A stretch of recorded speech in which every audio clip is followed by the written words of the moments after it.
Φίλοι μου, το χταποδάκι μας ήρθε η ώρα να το μαγειρέψουμε.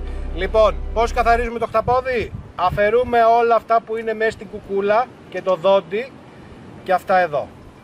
Λοιπόν, πάμε να σας δείξω πώς θα το καθαρίσουμε. Μετά θα κόψουμε κρεμμύδι, σκόρδο σε χοντρά κομμάτια, θα ανάψουμε τη φωτιά μας και όλα τα υπόλοιπα θα τα πούμε εκεί πέρα. Φύγαμε! Αφαιρούμε ό,τι υπάρχει μέσα στην κουκούλα και αυτό εδώ το κομμάτι, παίρνετε ένα μαχαιράκι και το κόβετε. Το καθαρίζετε λίγο. Θα βλέπετε ότι έχει μαυρίλα, αυτά καθαρίζετε. Ωραία. Λοιπόν, αυτό ήταν όλο. Έχουμε το κρεμμυδάκι. Πώς θα κόψετε το κρεμμυδάκι? Χοντρά κομμάτια. Εδώ. Θα σας δείξω σε τι μέγεθος θα θέλουμε. Θα θέλουμε σε αυτό εδώ το μέγεθος. Και τα σκόρδα μας. Αυτό είναι το σκορδάκι. Στα 2. Και εδώ στα 4. Ωραία. Αυτό. Έτσι θα θέλουμε για να μην καούν γρήγορα και τα χάσουμε. Πάμε τώρα να ανάψουμε τη φωτιά και να ξεκινήσουμε αυτή την πεντανόστιμη συνταγή.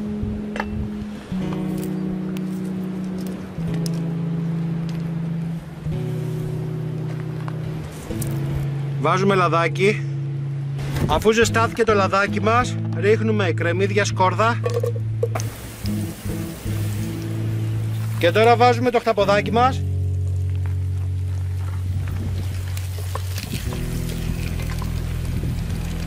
Ρίχνουμε κρασάκι. Τις ποσότητες θα σας γράψω από κάτω. Το κρασάκι να το καλύψει. Φύλλα δάφνης. Μία κουταλιά της σούπας μέλι. Και λίγο ξιδάκι. Το κλείνουμε και το αφήνουμε να μαγειρευτεί για μία ώρα. Θα το τσεκάρετε κάθε τέταρτο θα σηκώνετε το καπάκι να φεύγει ο ατμός, θα το ξανακλίνετε και μπορεί ανάλογα 45 λεπτά με μία ώρα θα τσεκάρετε. Όταν το χταποδάκι σας έχει μαλακώσει είναι έτοιμο. Μετά αφαιρούμε το χταπόδι και κρατάμε το ζουμάκι, σουρώνουμε το ζουμάκι για να κάνουμε το κρυθαρότο μας.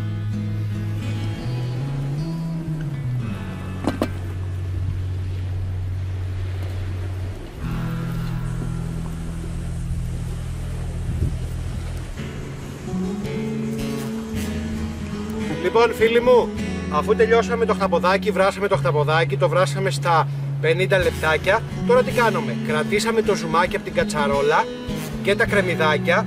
Θα ξεκινήσουμε τώρα να φτιάξουμε το κρυθαρότο μας.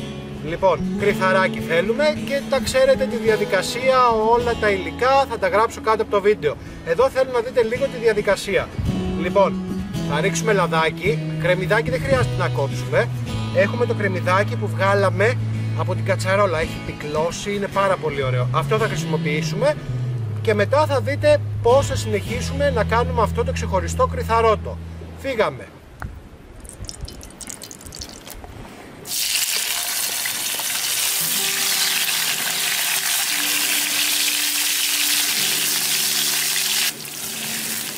Τσιγαρίζουμε λίγο το κρυθαράκι μας, πολύ λίγο. Τώρα ρίχνουμε το ζουμάκι που έχουμε κρατήσει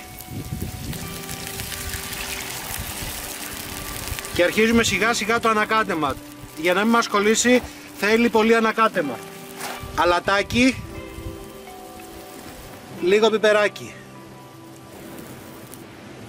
Όταν πρωτοβάλλετε το κρυθαράκι θέλουμε να καλύψουμε ζουμάκι.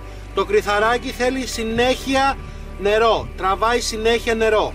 Λοιπόν, δοκιμάζετε, όταν το κρυθαράκι μαλακώσει είναι έτοιμο. Εγώ το δοκίμασα τώρα, κρατάει λίγο ακόμα, γι' αυτό θα προσθέσω λίγο νεράκι. Και όταν το κρυθαράκι μας μαλακώσει είναι έτοιμο.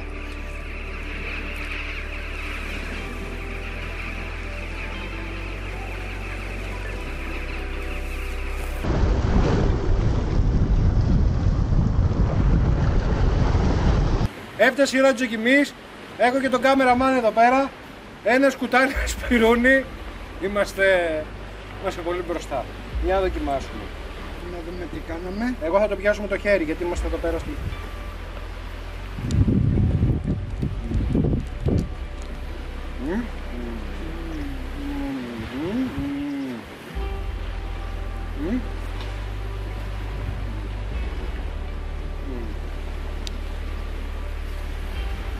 Πεντανόστιμο. Και τι να μην ξεχάσουν να κάνουνε? Εγγραφή, like και κοινοποίηση στους φίλους σας. Για να το δουν περισσότεροι. Για να το δουν περισσότερο. Γεια σας. Χαρά.